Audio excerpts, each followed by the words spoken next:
με κλαμμένα παιδιά στη γαλάζια ποδιά κάποιας μάνας, για πάντα χαμένης, που συντρόφοι ορφανοί καρτερούν αφανή στο κατόφλι μιας πόρτας κλεισμένης. Τούτος ο τόπος είναι ένας βράχος, σαν σπαθί κοφτερός, που σοφός ο καιρός θα τον κάνει τραγούδι μια μέρα. Και θα έρθουν εποχές που οι φτωχές μας ψυχές το σκοπό του θα ακούν στον αγέρα.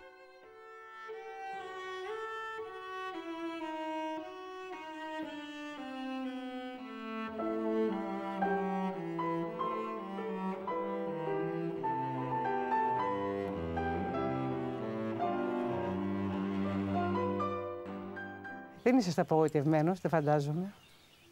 Είμαι. Ναι. Είμαι απογοητευμένος γιατί δεν βλέπω να υπάρχει προοπτική. Δεν βλέπω να μπορούν να μείνουν νέοι στα χωριά μας. Δύσκολα, πάρα πολύ δύσκολα για τους νέους. Θα αναγκαστούν και αυτοί να φύγουν. Δεν υπάρχουν κίνητρα. Δυστυχώς.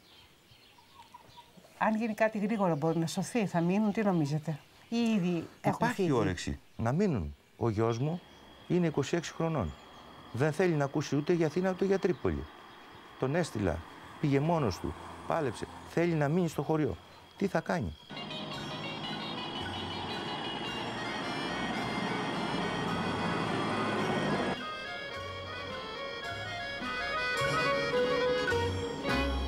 Θλιμμένο σούρουπο πέφτει και πάλι και μ' αγκαλιάζει σφιχτά, σφιχτά.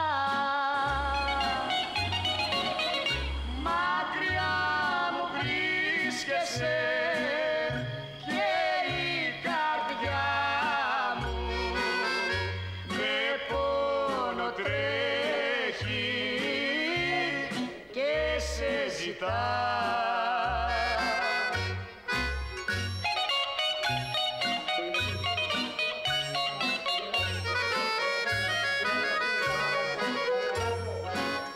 Γιατί με ξέχασες,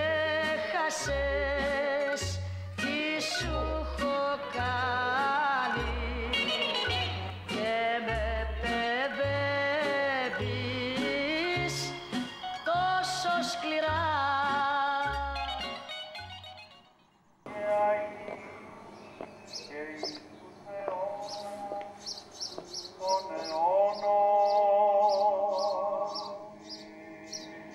Πάντων των εστεβών και ορθοδόξων χριστιανών, των κατοικούντων και παρεπιδημούντων εν την πόλη και νωρία ταύτη, των ορφανών, των χειρών, των γερόντων, των μεμφημένων, των πενήτων, υγείας και σωτηρίας υπέρ αυτών. Είχαμε 960 ψηφοφόρους. Μάλιστα. Μόνιμους 600-700. Μετά τον Καποδίστρια άρχισαν οι ψηφοφόροι και αποχώρησαν. Έφυγαν για Αθήνα. Στη σημερινή εποχή για να φτιάσουμε ένα φούρνο θέλουμε μία άδεια η οποία στοιχίζει 1.500 ευρώ. Συν το ΙΚΑ. Ποιος να τολμήσει να κάνει ένα φούρνο σήμερα που δεν υπάρχει?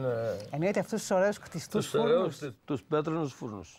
Και έτσι έχουν μείνει όλα έρημα. Υπάρχει δηλαδή μια δυσχέρεια ακόμα και σε αυτά τα αυτονόητα πράγματα. Το κράτος μας εγκατέλειψε βασικά. Με τη συμπεριφορά του δημοσίου. Άρα τα έχετε βρει μπροστά σας αυτό. Κατά τα άλλα είναι εύκολο χωριό. Έχει παλαιά... Εγώ είδα και μια μικροκλίμακα οικιακής οικονομίας. Είδα κότες, πρόβατα. Αυτά έχουμε πολύ. Και ελαιόδεντρα έχουμε πολλά. Καλλιέργειες, ελαιόδεντρα. έχουμε πολλά.